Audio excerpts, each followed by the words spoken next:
परिचय तो राजकुमार जी ने दे ही दिया है। और यदि मैं बात करूं अपने बरवाला की, अपना ही बोलते हैं, और गांव में मैं अपना गांव बोलता हूं। गांव खेदर में जन्म लिया और 25 से 30 वर्ष बरवाला में रहे, इसलिए अपना बरवाला, किसी और का नहीं, अपना बरवाला। जब अपनेपन की बात करते हैं तो फिर विकास इत्यादि की बातें उसके अंदर आ जाती हैं। यदि बात करें सामाजिक संगठनों की, पतंजलि योग समिति में मैं प्रदेश सचिव रहा, योग शिक्षक रहा, अखिल भारतीय विद्यार्थी परिषद में नगर मंत्री भी रहा और हिसार के जिला सह संयोजक की भी भूमिका निभाई है।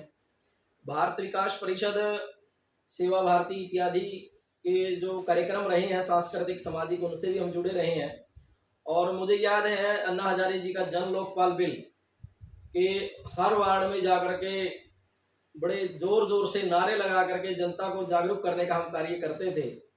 रामदेव जी द्वारा जो काले धन पर जो अभियान चला उसमें भी सक्रिय भूमिका निभाई। बचपन से ही राष्ट्रीय स्वयंसेवक संघ के माध्यम से एक सोच बन गई थी कि वे सामाजिक कार्य करना हमारा कर्तव्य बनता है। वही फिर आर्य समाज ने सिखाया कि जननी जन्मभूमि स्वर्ग से महान है और कर्म भूमि का अपना एक कर्तव्य है।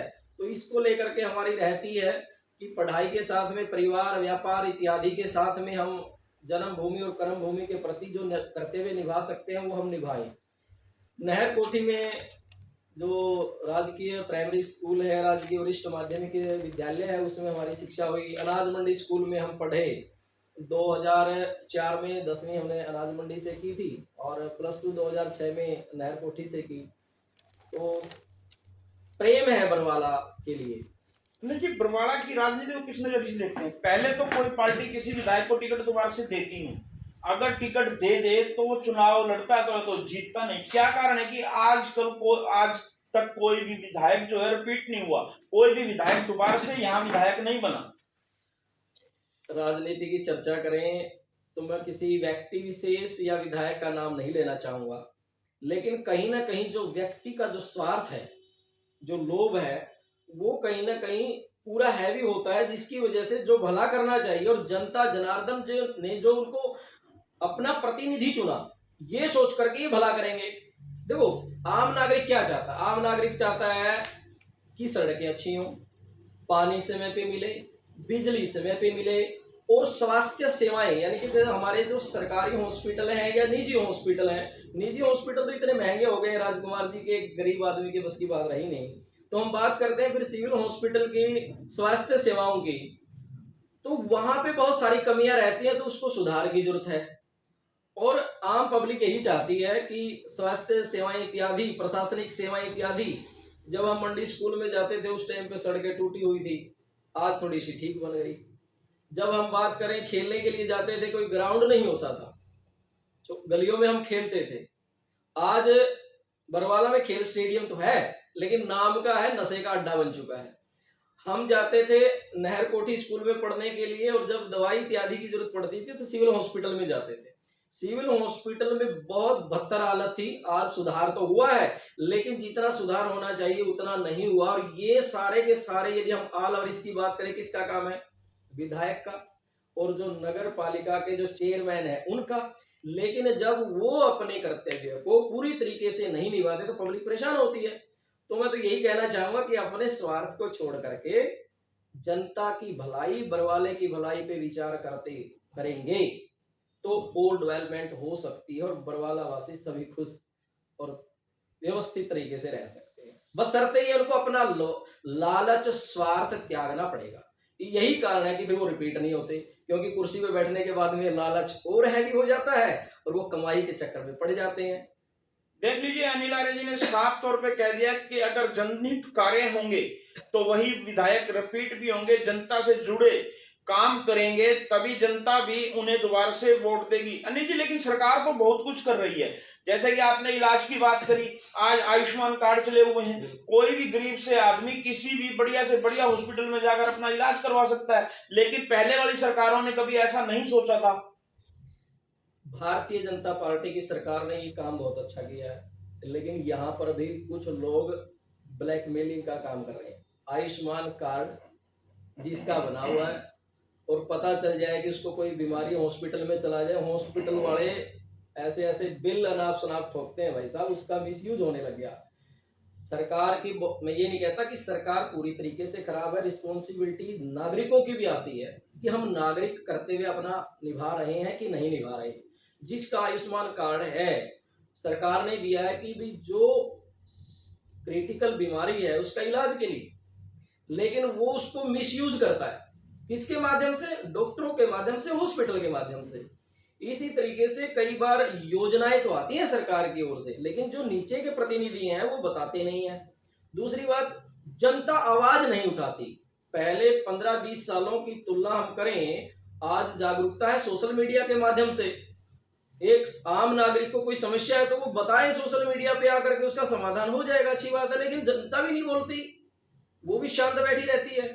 तो कहीं ना कहीं रिस्पॉन्सिबिलिटी जनता की, नागरिक की भी बनती है कि उनको अवगत करवाना चाहिए समस्याओं के बारे में।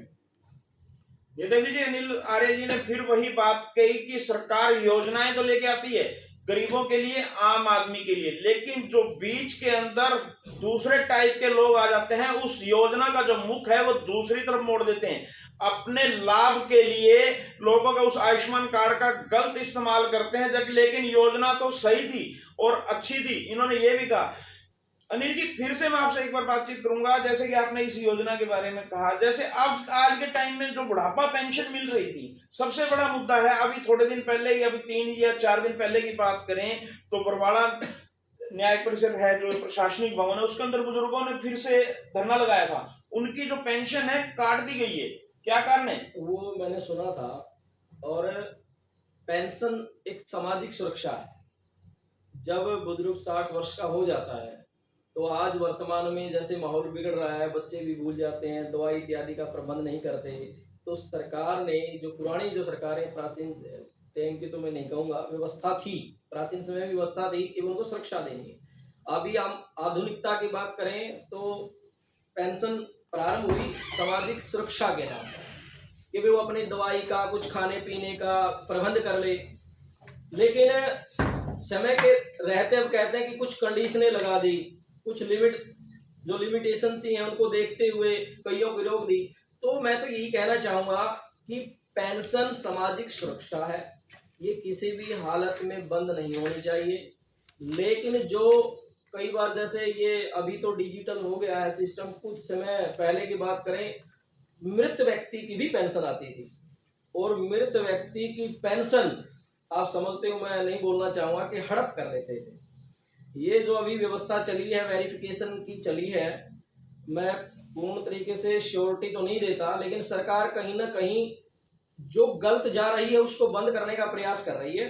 जो हो सकता है मृत व्यक्ति की भी जा रही है, लेकिन जब से ये डिजिटल सिस्टम हुआ है, फिंगरप्रिंट इत्यादि का, हमने भी पेंशन बांटी है, वार्ड 4 महीने, लेकिन वो उस टाइम पे सही सक्सेस नहीं हुई। तो जो बंद की जो बात करते हैं, बंद नहीं होनी चाहिए। जो कमियां हैं उसको सुधार जरूर होना चाहिए, और जो बड़े बुजुर्गों उनको परेशानी का सामना नहीं करना चाहिए। लेकिन जो इस आड़ में राजनीति करते हैं उनसे बचना चाहिए। तो जैसे आपने कहा कि बंद नहीं होनी चाहिए, सुधार होना चाहिए। सुधार होने में इन्होंने महीनों लगा दिए। जिस चीज का ये सुधार करना चाहते थे, अब उनकी कोई कमाई तो नहीं शुरू हुई। जो बुजुर्ग हैं बार बार रो रहे हैं, तड़प रहे हैं।